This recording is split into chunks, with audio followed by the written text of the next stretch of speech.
Sizofunda izwi lethu isihloko esilapha ngezansi kwalo sithi ukukholwa namandla okunqoba avela kuNkulunkulu. Ngiyazidedela ke lokuthi avela kuNkulunkulu akubhaliwe lapha phansi.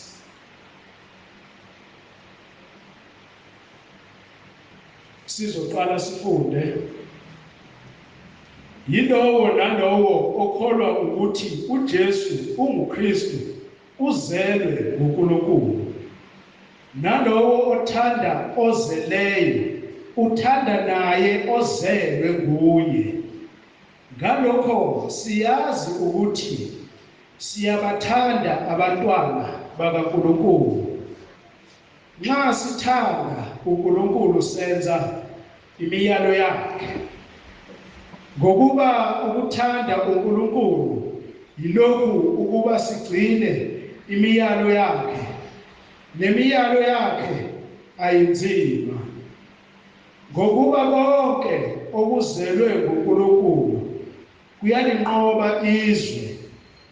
Lokhu kuyinqobo enqobe izwe.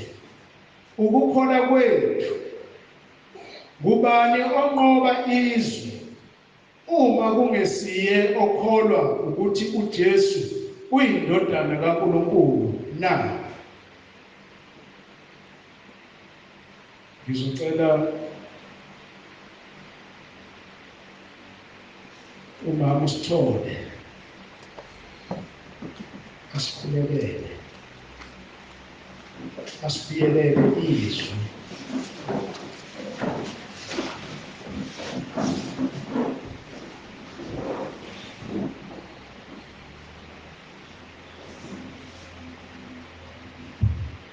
Egameni likaJesu Kristu waseNazaretha, Baba, nasekuseni siza phambi kobuso bakho uNkulunkulu wethu, sivule inhliziyo zethu, izwi lakho nguNkulunkulu umile nonaphakade, elithi izwi lakho nguNkulunkulu izolo, nguNkulunkulu namhlanje, nguNkulunkulu nakusasa. Wena waziyo ikusasa lethu, Baba, nanti izwi lakho udwala lethu lokuphila. Nkulunkulu sicela ubiyele ngogama lakho lomlilo, uphinde Baba ubiyele umntwana wakho, ncebe yakho isazolisho. Nkulunkulu wethu, ngokufuna nokuthanda inhliziyo yakho, siyacela-ke Baba ukuthi uqhelise yonke Nkulunkulu wethu into engama ukuba izwi lakho lingizwe lithi igama likaJesu Kristu waseNazaretha. Sisu Jesu Kristu inkosi, amen. Jesu Kristu inkosi.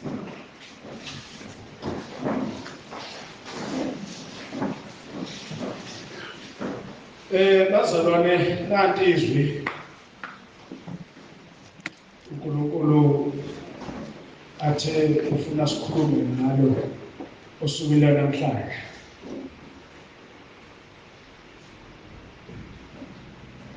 Kunendoda la kuJohane ukhuluma la nabantwana bakaNkulunkulu. Uthi yilowo nalowo okholwa ukuthi uJesu unguKristu uzelwe nguNkulunkulu.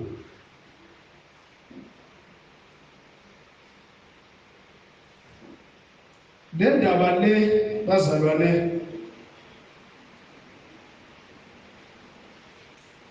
ngike ngayibheka ngabukisisa ngalalelisisa ukuthi kunabantu abangafuni ukukholwa uJesu, abangafuni futhi ukukholwa ukuthi uJesu uzelwe nguNkulunkulu.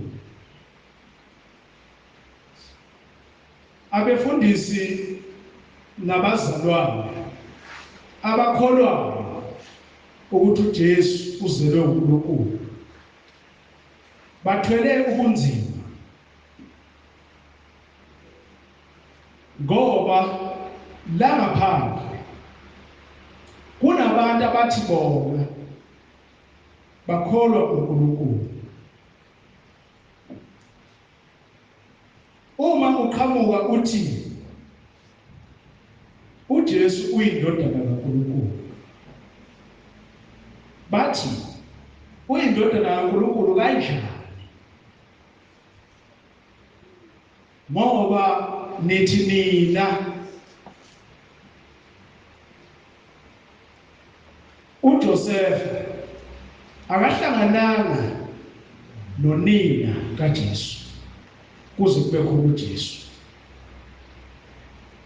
Manje laba bantu kuba sengathi indlela abasihlasela ngayo thina esithi uJesu uyindodana kaNkulunkulu.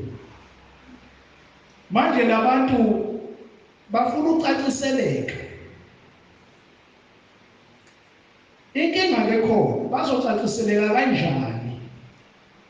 Ngoba bafuni ukuya endaweni la kukhonzwa khona bonalela izwi laNkulunkulu.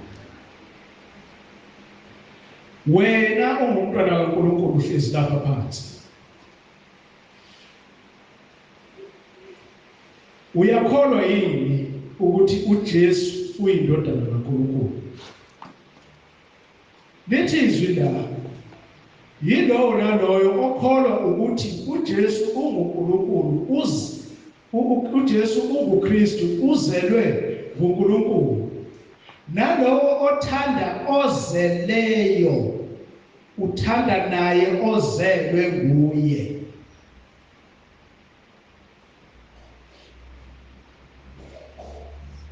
Uma ngibuka mina kusho ukuthi le ndaba la ayisabahlukanisi abantu, iyabahlanganisa. Shuthi bayini bamunye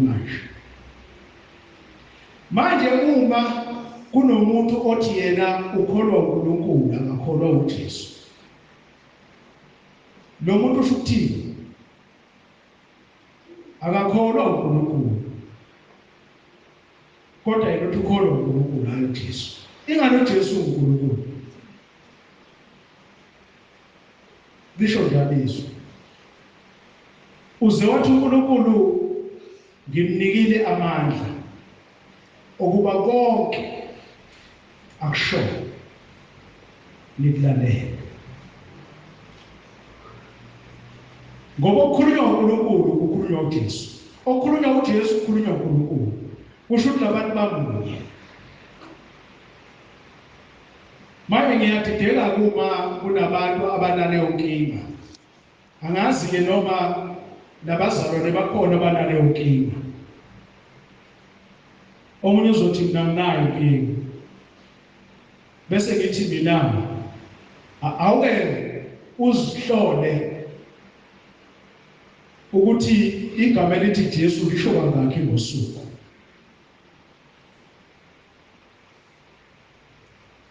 uma uthi wena uyakholwa uJesu, uJesu ozelwe nguNkulunkulu, ulisho kangaki igama elithi Jesu ngosuku? Ungenje uyihlole wena, ungamtshela umngane wakho, uyihlole nje wena enhliziyweni ukuthi ulisho kangaki, ngoba uma uzolisho mhlawumbe kaningi kukhomba ukuthi uyakholwa ukuthi uJesu uzelwe nguNkulunkulu. Abanye bathi mabethandaza baze bawuqede umthandazo wabo, igama elithi Jesu akaze liphume emlonyeni. Uke washo umpostoli ngelinye ilanga wathi uma usala noma emlonyeni wakho ungakwazi ukuthi uJesu Kristu uyinkosi, ufana nomuntu ongenabo uKristu. Ngoba labantu babili kodwa bamunye, uJesu uNkulunkulu. uNkulunkulu uzele uJesu, uJesu uzele uNkulunkulu. Lithi izwi, ngalokho siyazi ukuthi siyabathanda abantwana bakaNkulunkulu. Nxa sithanda uNkulunkulu senza imiyalo yakhe. Verse 2 Lord.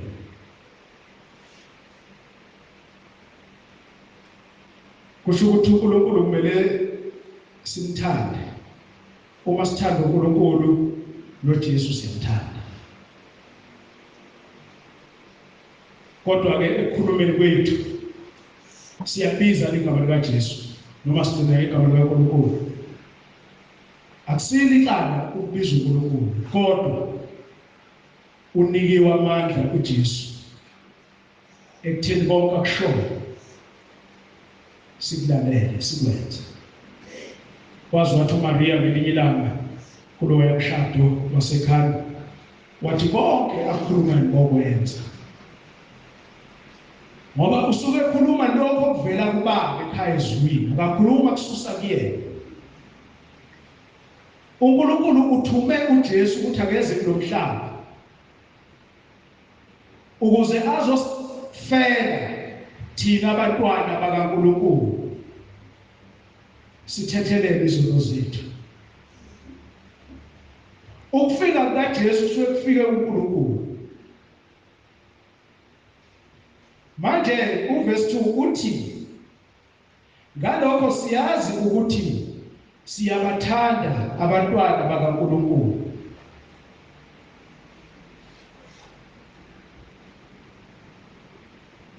Ngabe siyavumelana yini nalokho kubhalwe? Siyabathanda yini abantwana bakaNkulunkulu? Uma ungamthandi umntwana kaNkulunkulu, kusho ukuthi nawe uqobo awuzithandi. Angithi nawe umntwana kaNkulunkulu, uma ungamthandi loya muntu, nawe uqobo awuzithandi. Awuzibhekeke ukuthi uyakwenza yini lokho wena, ngoba kufanele ukuthi sithandane singabantwana bakaNkulunkulu. Uma sithandana sizokwenza okuhle kumntwana kaNkulunkulu. Sesihamba ngemiyalo ke manje, athi uNkulunkulu uma simthanda sizoyigcina imiyalo yakhe. uNkulunkulu uyehleze siyala, ufisa ingathi besingayenza yonke imiyalo yakhe, singashiyi ngisho nokodwa. Kodwa ke ngoba sibuye siqhubeke lapha endleleni bese siyiphula imiyalo kaNkulunkulu, kufanele senzeni? Siqale phansi sibuye sizoyiqala imiyalo kaNkulunkulu siyenze, sihambe ngayo.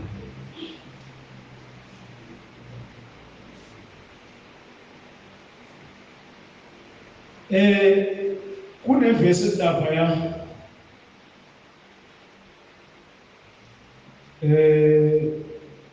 kuMathewu 22 verse 39.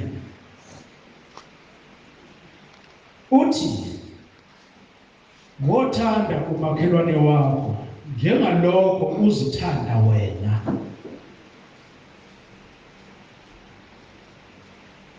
Wothanda umakhelwane wakho njengalokho uzithanda wena.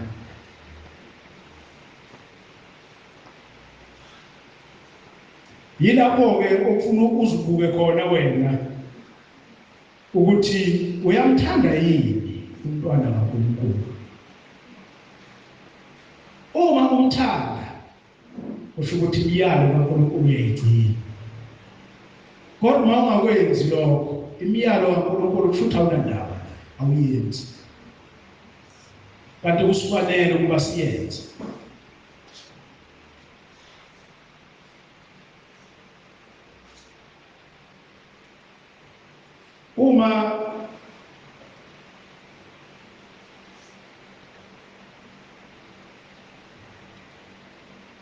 Uma siya lapha kwabaseThesalonika bokuqala, chapter 5 verse 15.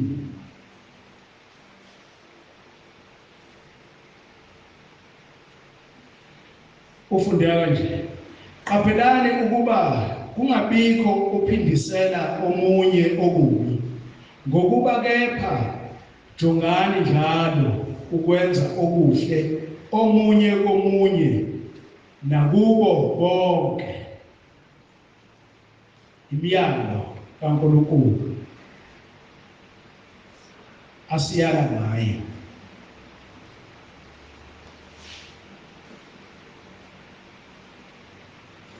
U-16 wakhona uthi thokozani njalo. U-17 uthi khulekani ningaphezi. U-18 uthi kukho konke bongani, ngokuba lokhu kuyintando kaNkulunkulu kuKristu Jesu ngani. U-19 uthi ningamcini umoya. U-20 ningakudeleli ukuprofetha. 21 vivinyani konke nebambisise okuhle. 22 tendani kukho konke okubonakala kukubi. Zonke lezi zinto eyishiwo ilezwi siyazenza yini? Awuyihlole nje wena ukuthi ngiyayenza lento eshiwo ilezwi. Labazalwane siyakhunjuzwa la. Hayi ukuthi kusha lokho akusha kuthini kudala, kodwa siyakhunjuzwa. Futhi siyavuselelwa ngamanye amazwi ukuthi uma umntwana kaNkulunkulu yiziphi izinto okumele uzenze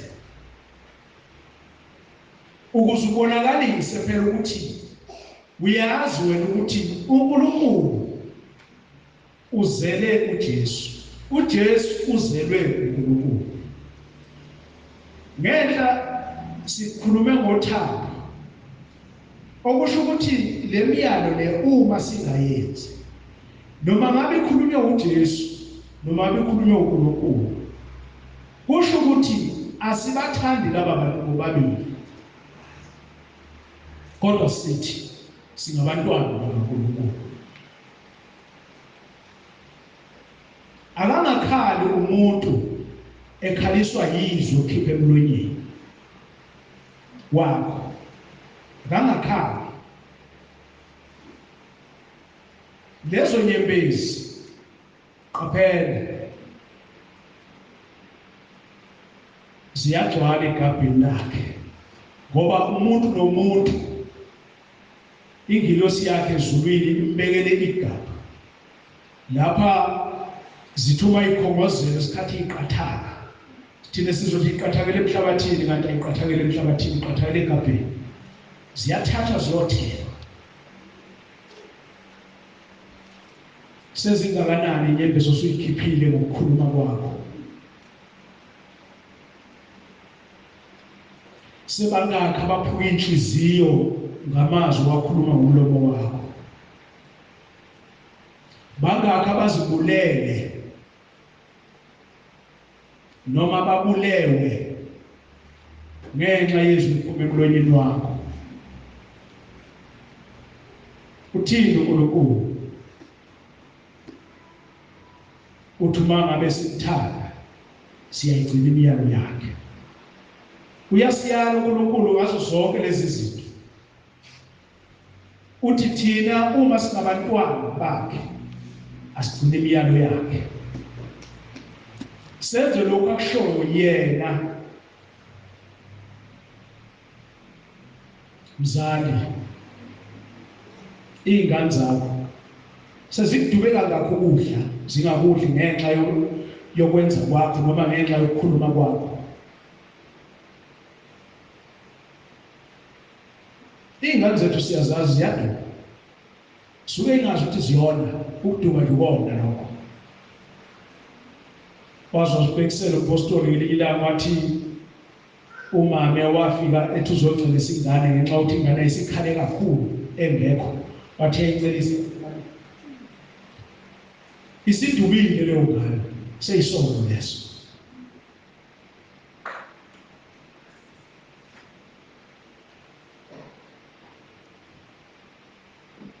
Ingane yona iyamlalela nomzali ekhaya. Bantwana lalelana abazali benu. Ushizwe. Akusho mina ushizwe. Lithi lalelana abazali benu.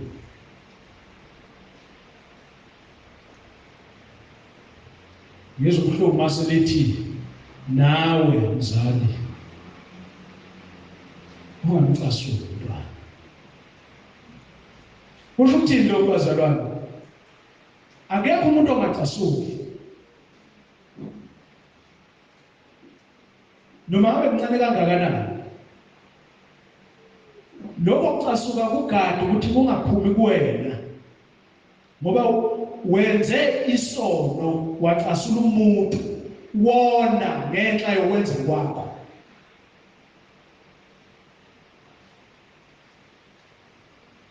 Manje siqapheleke leyo nto leyo. Ungagadi umzalwane kuphela la ngaphandle sinabantu abathi bona bagcina ukukholwa bese Sunday school. Uyazi abantu bayingozi kabi laba. Bathi iBhayibheli bayalazi. Mawuthi abalivule. One akalazi ukuthi lento afuna ukuyikhuluma ikiphi incwadi. Mawuthi ithi akazi. Kodwa uthe iBhayibheli yalazi. Uyazi wenza lokhu uvimba wena ukuthi ungamtsheli lento eseBhayibhelini. Ngoba njoba agcina ngesikhathi eseyingane kuSunday school uthe mase eyibhodi usehlakaniphile washiya phansi ukulandela abazali. Wayebona usengcono yena kunomzali. Saqala isono. Sambamba lapho kwazi kwamanje abanye bakhulile bangamakhehla. Mawuthi ukhuluma nabo bakutshela ukuthi ngekade ngafunda iBhayibheli ngiyalazi. Sibhekene nenkinga singabantwana bakaNkulunkulu. Kodwa uma sizogcina imiyalo kaNkulunkulu sizothi uma sikhuluma nomuntu odalwe uNkulunkulu simtshela ngezwi angeke asiphakamela uyosithobela. Kodwa masingayigcini sothi siyakhuluma naye akhuluma abhekelele egcineni kwalokho akusezwakala ukuthi ubani ofundisa omunye phakathi kwethu. Asiyigcineni imiyalo kaNkulunkulu. Sikhombisa ukuthi senzani siyamthanda. Singasho ukuthi siyamthanda mahala kodwa imisebenzi yakhe singayigcina. Usho kanjena uNkulunkulu. Ukhulume noPostoli uJohane ukuthi akakhulume lokhu kubantwana bakhe. Yilokhu ke nathi sikhulumayo manje noma namhlanje. Ukuthi asenzeni intando kaNkulunkulu ukuze siveze ukuthi uNkulunkulu siyamthanda noJesu siyamthanda ngoba bamunye.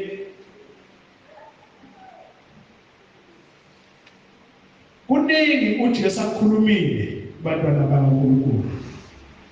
Siyakwenza yini noma sikwenzile yini?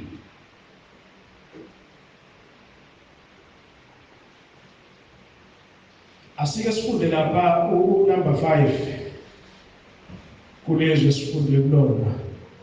Ngubani onqoba izwe uma kungesiye okholwa ukuthi uJesu uyindodana kaNkulunkulu na? Ubani onqoba izwe?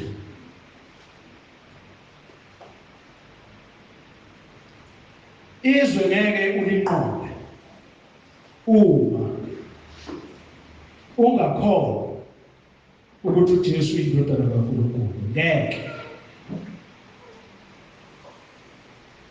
Ngeke ngisho usuthanda ziyokwehlela nje izinto, zivele nje izinto ulokhu ubhukuda kuzona.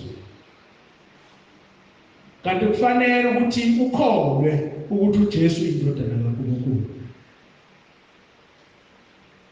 ukuzizwa uzonqoba, ngoba mawuhamba noJesu yena walinqoba izwe. Okusho ukuthini nawe uzolinqoba izwe ngoba uJesu uhamba naye, uJesu kuwena.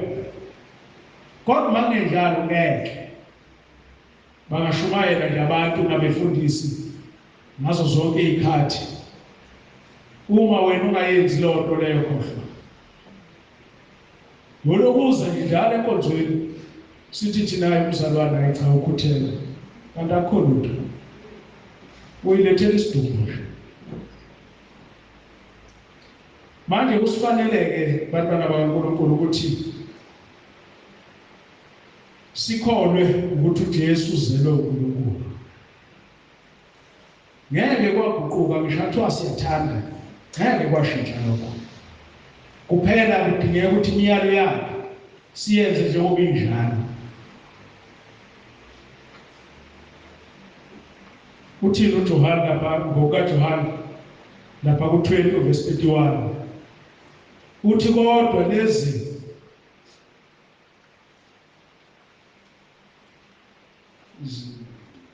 zilotshiwe ukuba nikholwe ukuthi uJesu unguKristu indodana kaNkulunkulu, nokuba nikholwe nibe nokuphila egameni lakhe.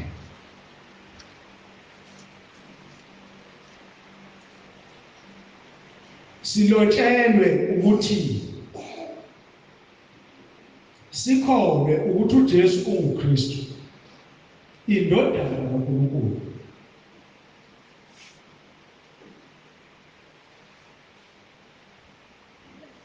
Silotshelwe kusho ukuthi uma sikholwa ukuthi uJesu uKristu uyindodana kaNkulunkulu,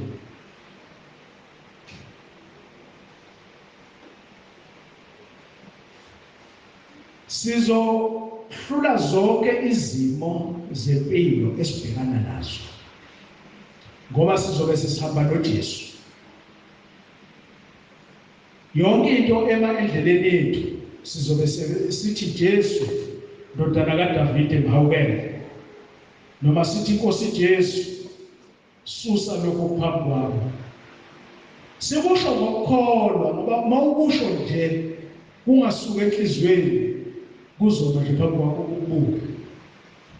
Ingakho phela namadimoni ubathe uyakhuleka nje ukubuka ngoba usuke ukhuluma nje. Kusuke kungasuki kuwena, usuke ungakakhulumi ngendlela uNkulunkulu afuna ngayo.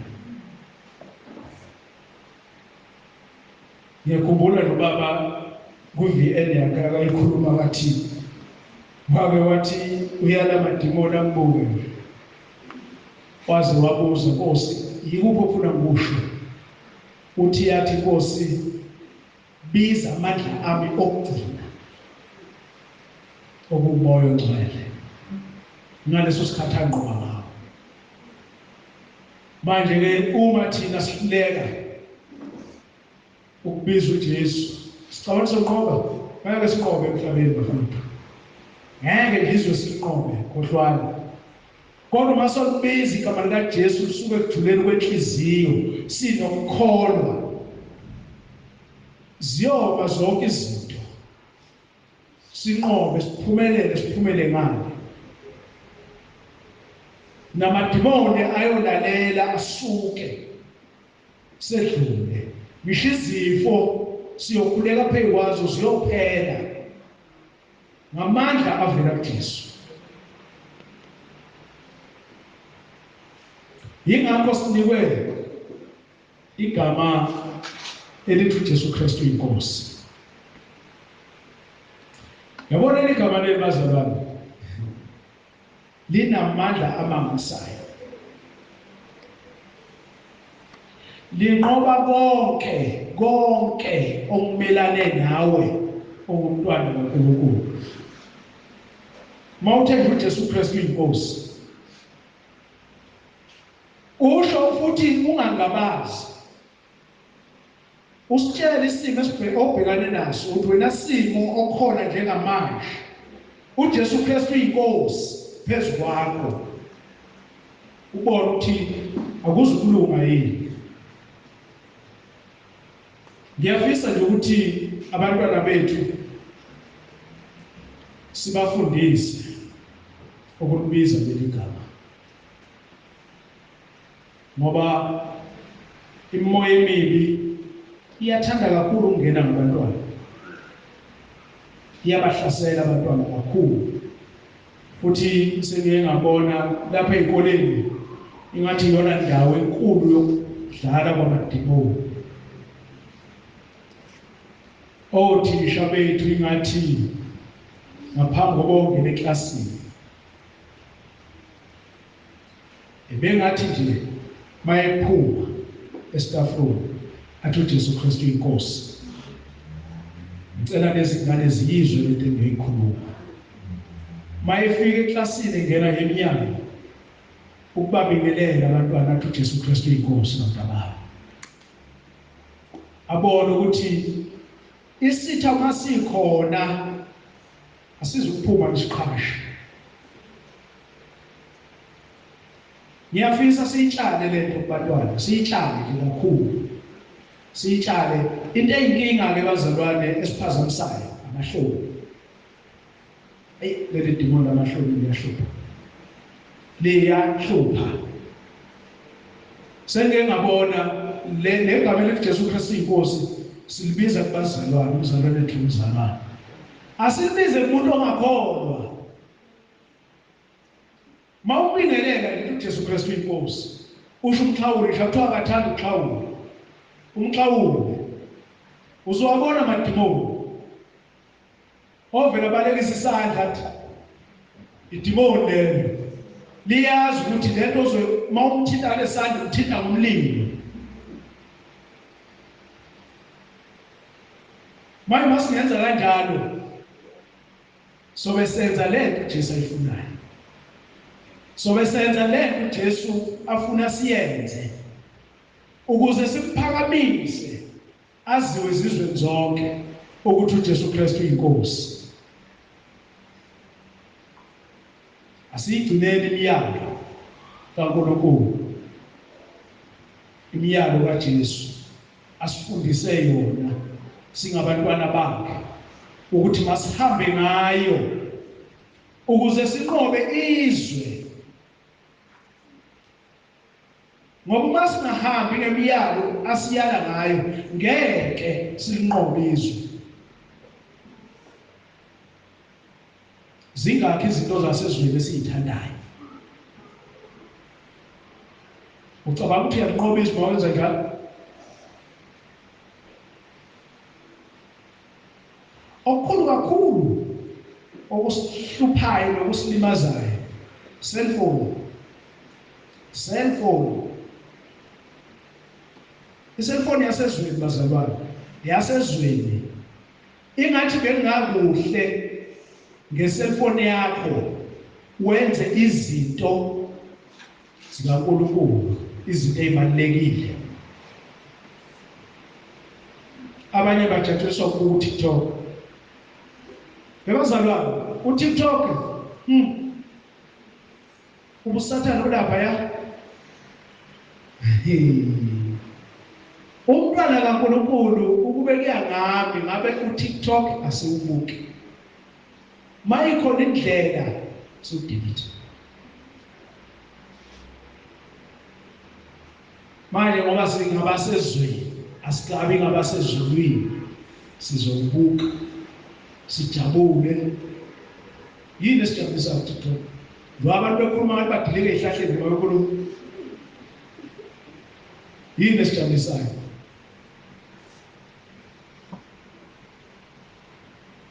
Uyabona uFacebook? Bazalwana ngiyena umuntu walezi. Ngike ngene khona ngithi ngiyabuka ezinye izinto ngibona ukuthi ingathi akukhona okwami lokushiya. Ngake ngangena khona ku-Facebook ngakhomenta omunye wayekhuluma, kodwa ekhuluma ngezinto wayekhuluma ngezwi kaNkulunkulu. Ngakhomenta ngathi uJesu Kristu uyinkosi. Ngaphendula indlela ngaphendula ngayo. Ngangaphendulike lapha ngaphendula kahle. Bangiphendula abangiphendulayo bagcina bafuna ukwenza ezifu mina sengine page ku-Facebook. Ngathi ngithi ngiyabuka ngezathu ama-viewers nqwaba ngathi hayibo. Labantu abangaka kwenzakalani? Ngakhona uhlelo oludlala Okhozini, Ukhozi, ayikhwezi, Ukhozi. Udlala ekuseni. Xa uthi uqala mhlawumbe ngo-3 mangiziyela past 3. Khona le ngane yakwaPhewa bathi uPhindi. Le ngane bazalwane iyamthanda uNkulunkulu. Angisho ukuthi ngidayisa lelo Ukhozi cha. Ngifuna ukudlula kule nto kaFacebook.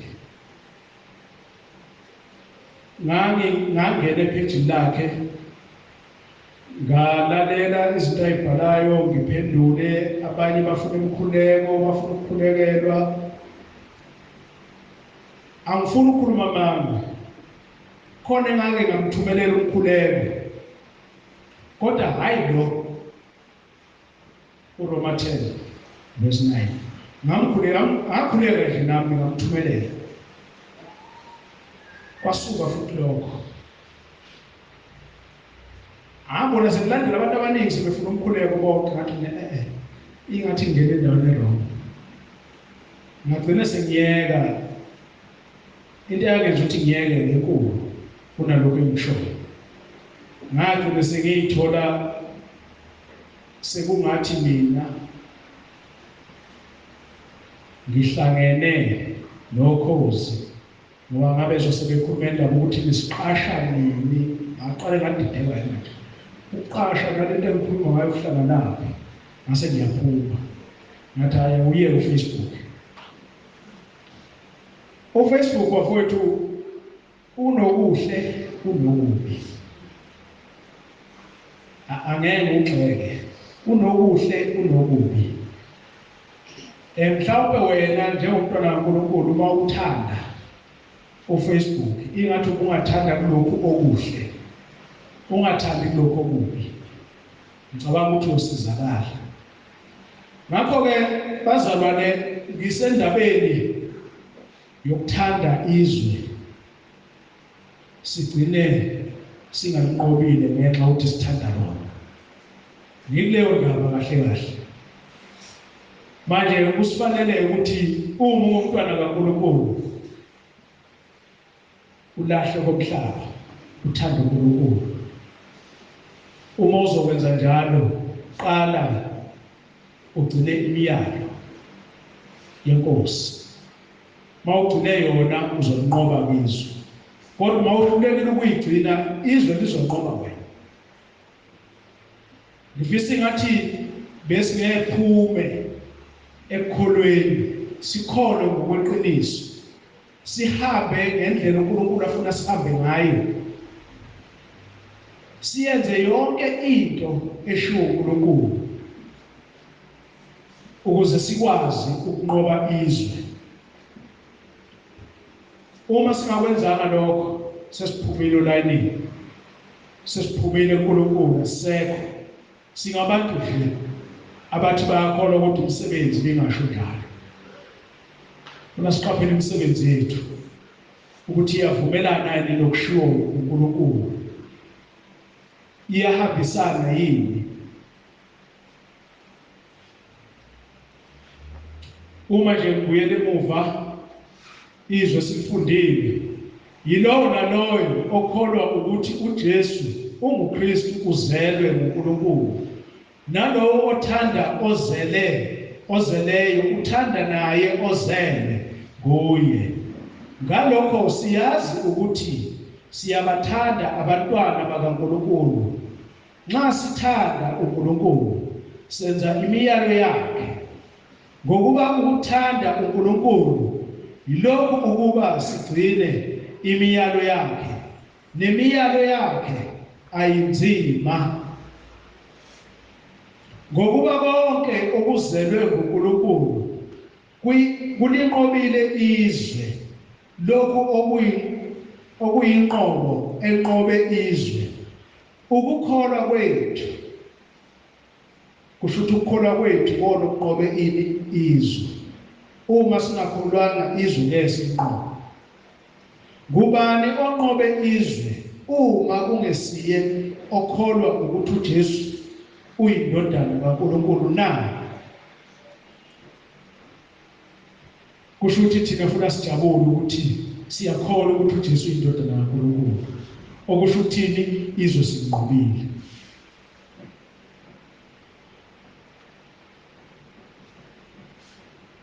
Bazalwane, ngiyacela ukuthi ngaphambi kokuba sivale,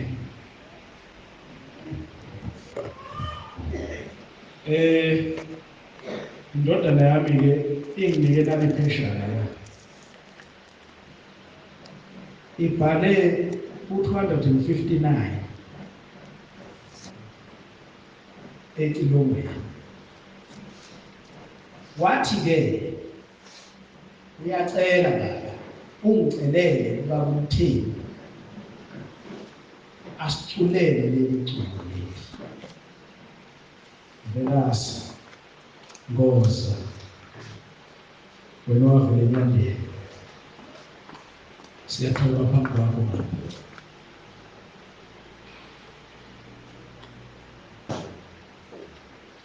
Uma siqeda-ke ukucula leli culo,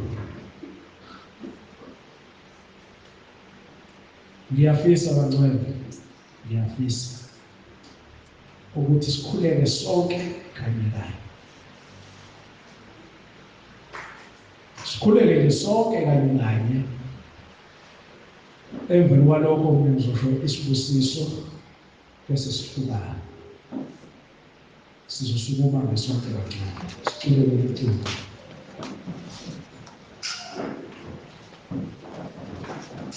Etaverne pute Webise Vapano Esino Shuru Eflaso Isitana Sona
sithi Jesu Kristu inkosi yethu sizonke kwakuthengele sibonga silondoloze inkosi yethu nekuthi sikhuleke siyabonga siyabonga Jesu Kristu inkosi Kristu inkosi. Sibukele sibusiso Musa wenkosi yethu Jesu Kristu nobudlelwane bukaMoya Ongcwele makuhlale nathi inkosi zibuye ilanda ibandla layo siyabonga uJesu Kristu inkosi uJesu Kristu inkosi. lihambe libe nokuthula kwenkosi